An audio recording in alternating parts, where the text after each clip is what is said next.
Hi, welcome back to my channel. My name is Laura and today I'm going to wrap up my two readathons from October. They were SPOOKATHON, which happened from October 17th to the 23rd, and DEWEY'S 24-hour readathon, which happened on October 22nd. All of the channels for all of the organizers and all of the associated websites and everything will be linked below, so if you're interested in checking them out, you can do so. So the first one I'm going to talk about is SPOOKATHON. So I really enjoyed my SPOOKATHon reading experience. It basically, as the name suggests, it was about reading spooky books, and if you wanted, you could participate in 5 challenges. I did participate in the 5 challenges. I completed all of the challenges, but it's a little bit easier for me because the books that I read for the SPOOKAthon were all manga. I didn't actually pick up any prose, any poetry, any nonfiction. I do read those things, it's just that for this channel I read manga, so that's all I wanted to read for this readathon. So I will tell you about the books that I read. The first one I picked up was Hell Baby by Hideshi Hino. I thought it said volume 1, but that's just a maggot. So Hell Baby is a one-shot story by a master of grotesque or gross out horror. He is known to kind of throw a lot of things in to make you kind of be disgusted, but they aren't necessarily things that are going to scare you. This is a story about twin little girls who are born, and one is born really beautiful and one is born as such, and she is abandoned at a dump. It goes on from there. I don't want to tell you too much about it because there isn't a whole lot of plot, and the very little things about it that I could tell you about it would spoil it for you. And then this one obviously satisfies the requirement of red on the cover, but this is the book that I chose for having a spooky word in the title, so hell is my spooky word. I enjoyed reading Hideshi Hino's Lullabies from Hell earlier in the year. I really enjoyed that. That was all short stories. This one I didn't like as much, and I think it's because the plot was very juvenile, but the art was very adult, and so it kind of, I didn't feel like there was a good mesh with the art. Like, it was gross, but it was a really incredibly simple plot, and so it was not as interesting to continue reading. There wasn't really a lot of depth to it. It was sort of like anything that you could read in a children's picture book. It was very simple. But it was enjoyable to a degree. At least the art was kind of funny, and there was one bit in it where I just, like, I loved it so much, and I'm going to show you that page because I don't think that'll spoil it. So this is one of the very first pages. The father is seeing his baby for the first time, and the katakana here just says goro goro goro goro, and so it's him. He's getting closer, and it gets closer. It gets closer. Just, I don't know. I enjoyed that little sequence of panels so much. I thought it was just really hilarious. It was so melodramatic and over the top, and the art is really simple, but yeah, it was just, it made me laugh. So, for the most part, it was okay. It's not really one that I would recommend if you know you're going out to look for manga. Like, maybe if you were collecting manga, yes, but, you know, and even if you're a horror reader, it's not really on the top of the list, so it was okay. The next title that I picked up was I Am a Hero by Kengo Hanazawa. This is an omnibus.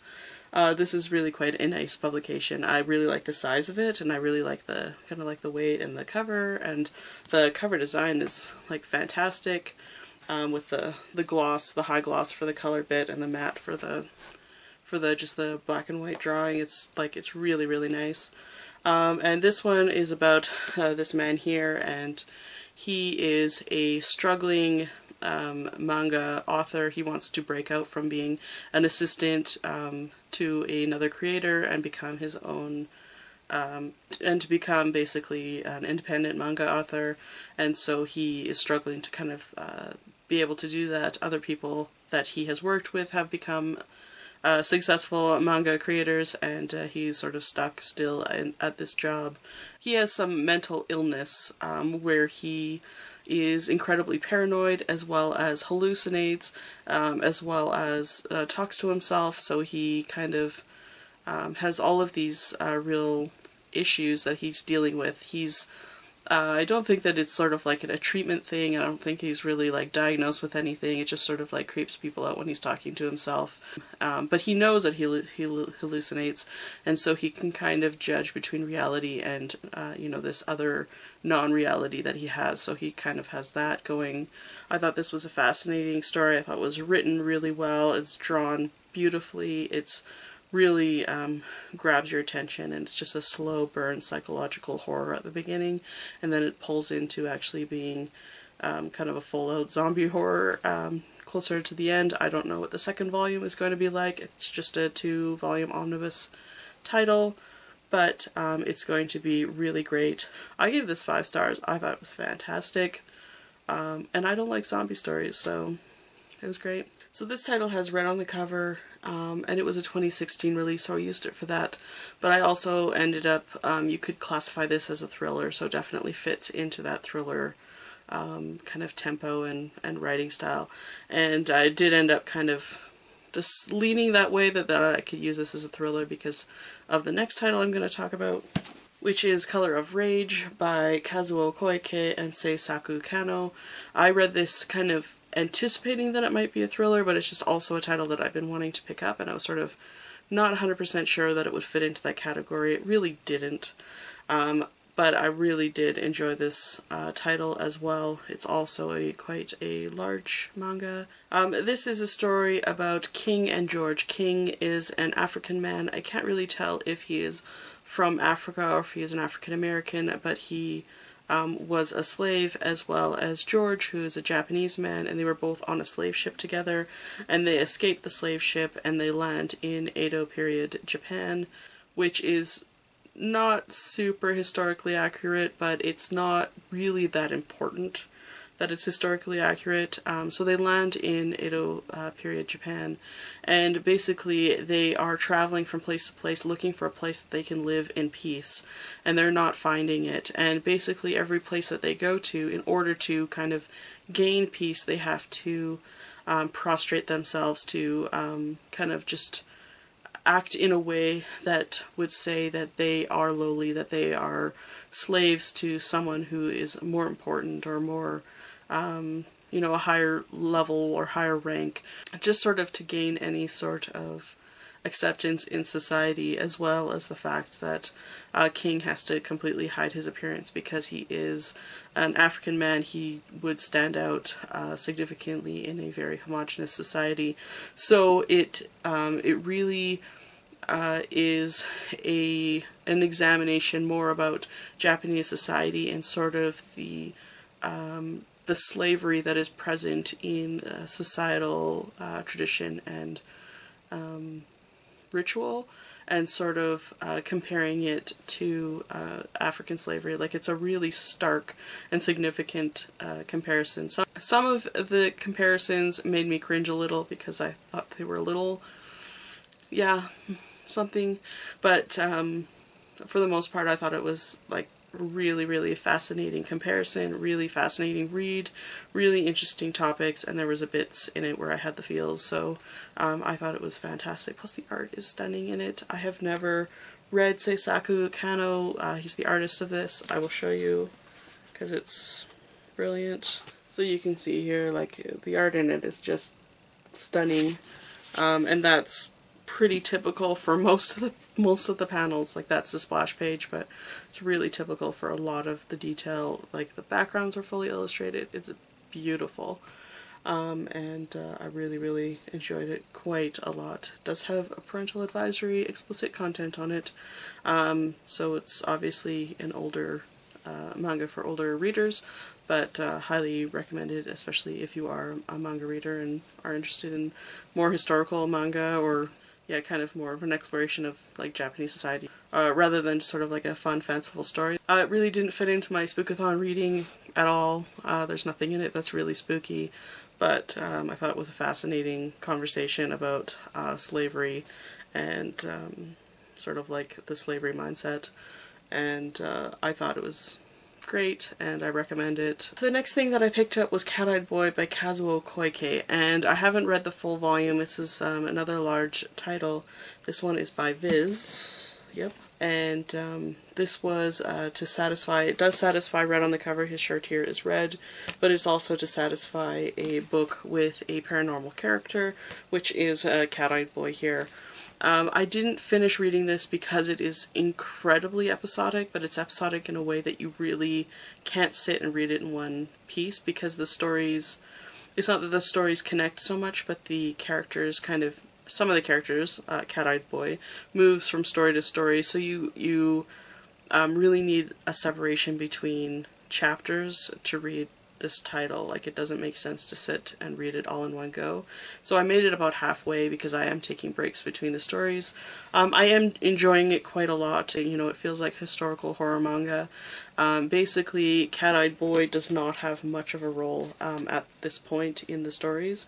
He really is just sort of a side character who is watching the activity taking place. In the very first chapter, he is sort of taking up residence, he's sort of squatting in someone's attic and watching the events take place and sort of the horrors that are happening in this family, like how they are reacting to each other. So it really is just sort of a one-point horror thing. So it's usually like one scary message, and then how do the people around react?